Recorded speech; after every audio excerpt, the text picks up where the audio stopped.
जहर खो ना माहौर खो, मरे के हो तो पूर्णिया जो। यानी मरना है तो जहर माहौर मत खाओ, पूर्णिया चले जाओ।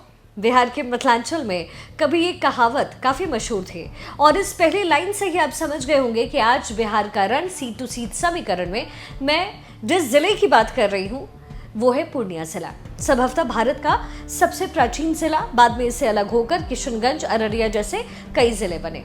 कभी पूर्णिया को काला पानी भी कहते थे और इसकी वजह थी यहाँ का पानी। माना जाता है कि तकरीबन 100 साल पहले तक पूर्णिया का पानी पीने लायक भी नहीं था। पुरेला का जंगल और दलदलीपुरा इलाका, ऐसे में आबादी का यहाँ बसना बड़ा मुश्किल था। माना जाता है कि 1899 और 1934 में आए भूकंप के बाद यहाँ के पानी में काफी बदलाव आया और धीरे धीरे लोगों की बसावट हो गई।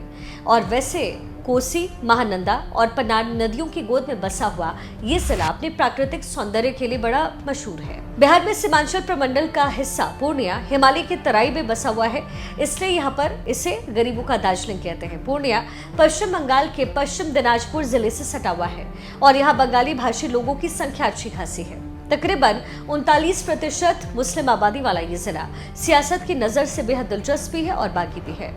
यहाँ विरासत वाली सियासत ज्यादा दिन टिक नहीं पाती, कम से कम अब तक का सियासी इतिहास तो यही कहता है।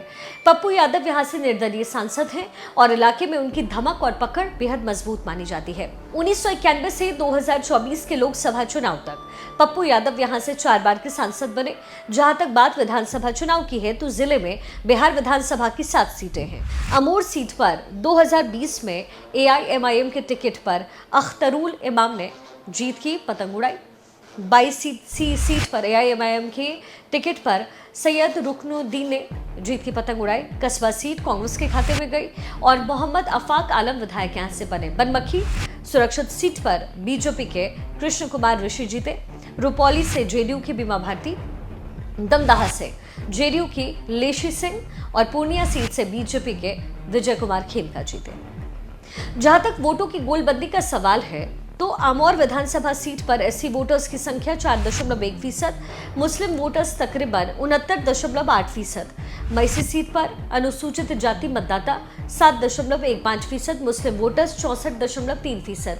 कस्बा सीट पर SC वोटर्स की संख्या 13.56%, मुस्लिम वोटर्स 40.2%। रुपौली सीट पर तकरीबन 12.15%, SC वोटर्स लगभग 12.2% और मुस्लिम वोटर्स भी हैं। दमदाहा सीट पर अनुसूचित जाति मतदाताओं की संख्या लगभग 16.68%, SC वोटर 7.22%, मुस्लिम वोटर 19.8%।